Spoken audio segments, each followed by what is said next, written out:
Hi, I'm PitmasterX and today we're making these insane belly ribs. A 3.5 kilograms, you're gonna love it. Set up your barbecue to smoke at indirect heat. I am using the Gorilla Q to separate the warm and cold area, which is basically a water container. The water will make sure that the radiation heat stays away from the meat. We are looking for a temperature of around 110 degrees Celsius, which is 225 degrees Fahrenheit. So now that the barbecue is lit, we're adding the water and we're going to let the barbecue come up to temperature. So it's time to prepare the dry rub for the ribs.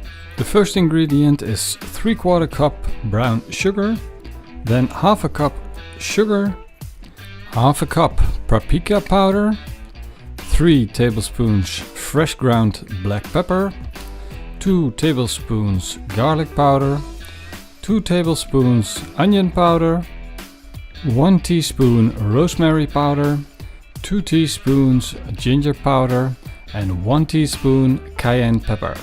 Give it a good shake and then start applying the dry rub to the ribs. Make sure you got a heavy coat of dry rub on the ribs, because these pork belly ribs are pretty thick and we do want a good bite and a good flavor when we start eating these ribs. I am going purist on these ribs and I'm not using any mustard or olive oil, so I let them sit for about 10 minutes to make sure the rub sticks to the meat. Then we're placing the ribs on the indirect side of the grill, adding a chunk of apple wood, and we'll start smoking. After smoking the ribs for 3 hours, we got an insane nice mahogany color. So it's time to wrap the ribs in foil and add more flavor to them. I have 2 layers of tin foils on the table and I'm starting off by creating a boat shape so we can catch all the drippings or sauce that we're going to add. Of course, I'm adding my whiskey peach sauce. If you don't know about this sauce, then I will put a link in the video description. It's from a recipe that I posted about 2 to 3 weeks ago. So definitely go and check that out. Now that we added the sauce, we're going to wrap it again and we want a good tight seal on these ribs so we are sure that we are not losing any more moisture from the ribs. We are going to place the ribs back on the barbecue and crank up the heat to 160 degrees Celsius or 320 degrees Fahrenheit and cook it for about 2 more hours. And as some say, through the miracle of time, those 2 hours have gone. So now we're placing the ribs without the foil back on the barbecue and we're basting them with the barbecue sauce. When these are fully basted, we're going to close the lid and let the barbecue sauce dry up a little bit.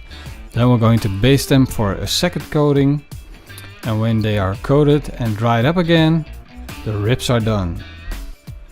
Now look at this beauty. Isn't she gorgeous? The juices are still running. It looks so good. We're going to take a slice of it and we're going to enjoy.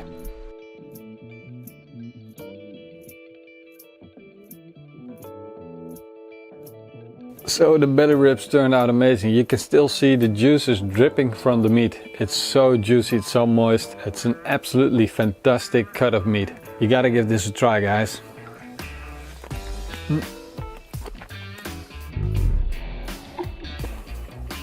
The rub and the sauce go very, very well together.